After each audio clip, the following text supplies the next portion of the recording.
This week in Buzz, you're going to be learning about myths. They have you work with one or two myths, and I wanted to include some that are around the world. So today I'm going to explain to you what a myth is, and then I'm going to read you a myth out of Africa. A myth is a fictional story found across all cultures. You'll find them in Native American cultures, Russian cultures, African cultures. We even have some in America, South America, all over the world. There are myths. They're usually used to explain parts of nature like weather, droughts, natural disasters, and sometimes even like how an animal got a certain trait. Like there's one about how the coyote got his tail. And then sometimes they're used to explain the beginnings of things or the origin of things, like how humans were created or good and evil. And these are just myths. They're the way that humans used to teach other humans to explain things that they couldn't explain or understand yet. And then the characters are fictional, but sometimes they are referred to as gods or monsters, animals or humans. Again, it's all fake and fictional, and they usually teach a lesson or a moral. Another thing you're going to be learning in Buzz this week is about character traits. So this lesson's mostly going to focus on what a myth is, but I wanted to introduce the idea of a character trait. They're words you would describe the inside of a character, usually. You can talk about the physical traits or characteristics, which would be like someone who's short or freckled, brown hair, pretty, but when we talk about character traits, usually mean words to describe the person they are on the inside, like brave, smart, caring, honest, or fair. So I want you to think about what kind of character or what kind of words you'd use to describe the main character of this myth. We'll talk about it at the end. But most of this lesson we are going to be focusing on what a myth is. The story we'll be reading today is Spider and the Sky God. Again, it's a myth, so there are going to be some magical elements to this. And this is an Akan legend. It's from West Africa. Long ago in Africa, long before there were stories on Earth, there lived a spider named Anansi. Anansi spun the most beautiful spider webs in all his village, but his secret wish was to spin stories and tales as splendid as his webs. Anansi knew that all the stories belonged to the sky god, so one day Anansi threw his silk web up, up, up to the sky. When he reached the court of the great sky god, Anansi bowed low to the ground. "O God of all things," he said, "I wish to know, what is the price of your stories?" Seated before the elders, the sky god laughed. "Greater ones than you have come to buy my stories, Kawaku Anansi." The sky god looked at the spider's spindly legs and choked through his laughter. "Someone so tiny as you could never pay the price." "I shall pay whatever price you ask," insisted the spider. So Sky God answered Anansi, "My stories cannot be bought, except that you bring me these 4 things: Unani the python, Muabro the buzzing hornets, Usabo the leopard, and Muatia the fairy." "I will bring you all of these things," Anansi promised boldly. So Anansi the spider threw his silk web down, down, down, and scrambled back to earth. Also, his wife was cooking plantain and yam mash in their hut. He told her all about the sky god and what he must do to buy his stories.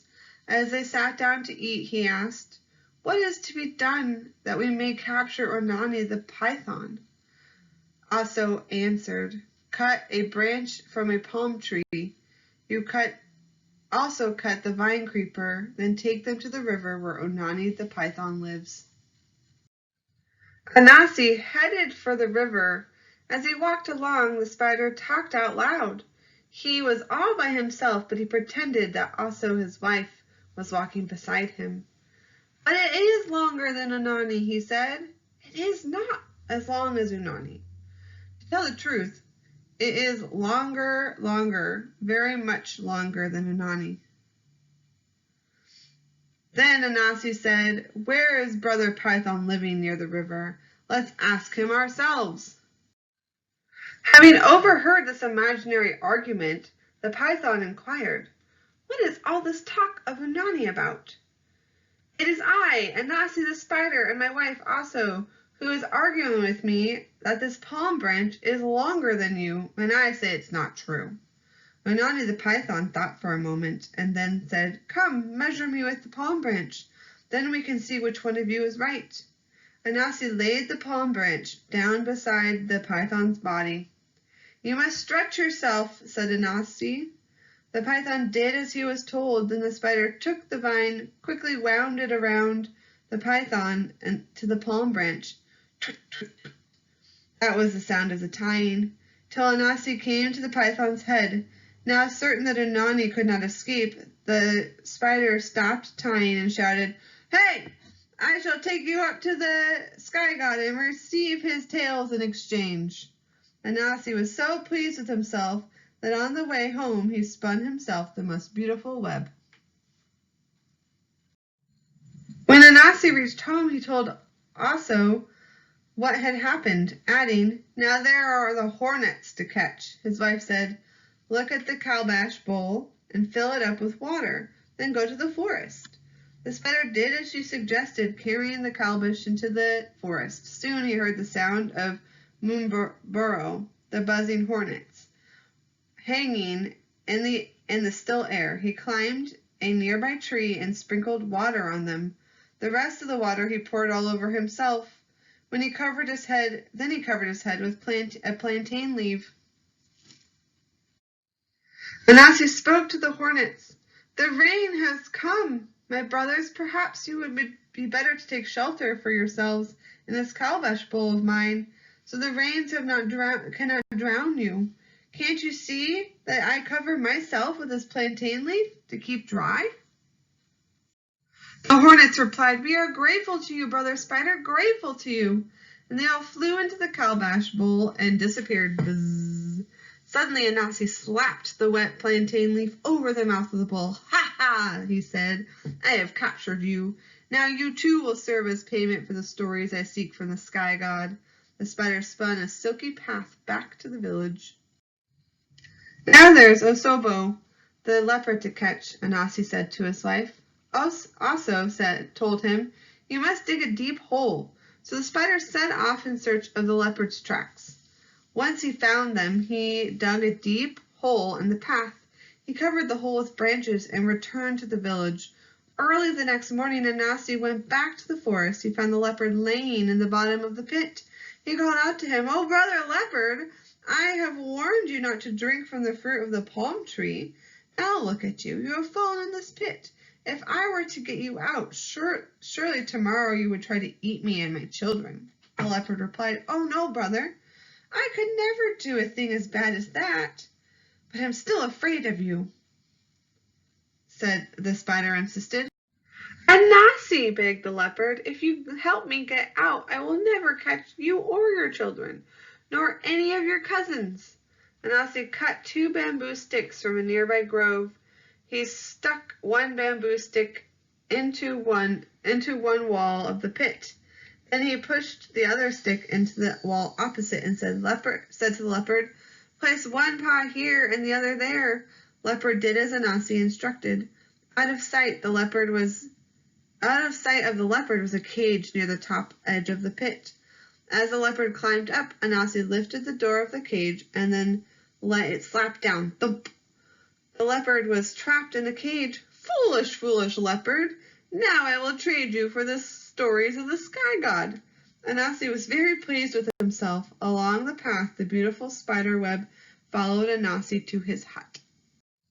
When Anansi reached the village, he carved a flat-faced wooden doll, an Akora child, from the odum tree. He tapped some sticky fluid to the gum tree and painted a doll's face and body with it.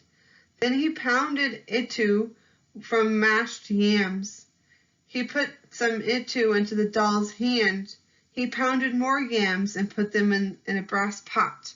After tying a string around the doll's waist, he took the doll and placed it at the foot of the odum tree, the place where fairies come to play. Along came Muatia, the fairy. Muatia asked the doll, Akua, may I eat some of your mash? Anansi jerked the string and the doll nodded her head and did a little dance. She says I may eat some. When the fairy finished eating, she thanked the doll, but this time the doll did not answer. Perhaps she is asleep. I will open her eyes with my hand. When Muatua tried to open the doll's eyes, her hand stuck to the gum. My hand is stuck, she cried. I will take my other hand and try again. Now both hands were stuck fast. She pushed against the doll with her foot, and it was stuck too. Suddenly Anansi jumped out from behind the tree. I have you, he shouted. I shall take you to the sky god, and he will give me his tails. The spider went back to the village with the fairy and his spider web. After gathering the python, the hornets, the leopard, and the fairy, Anansi spun a great web around his catch. He threw his silk web up to the sky, where Anansi reached the court of the sky god. He bowed low to the ground. O God of all things, here is Unani the python, Muabro the hornets, Usabo the leopard, and Watia the fairy, all payments for your stories. Then Sky God called his court of elders. He put the matter before them. Great kings have come and gone, unable to pay for the price of my stories, but here before us is Kwaku Anansi. He has given me Onani the python, Muabro the hornets, Asabo the leopard, and Muatia the fairy. We must sing praise for Kwaku Anansi. Hey, hey, hey, hey, shouted the elders. Kwaku Anansi, the sky god said. From now on and forever, I give my stories to you. Kose, kose, kose, bless you, bless you, bless you. No more shall they be known as the sky gods, but they shall be called spider stories. And so it came to be that Anansi traveled from town to town, spinning his splendid spider tales.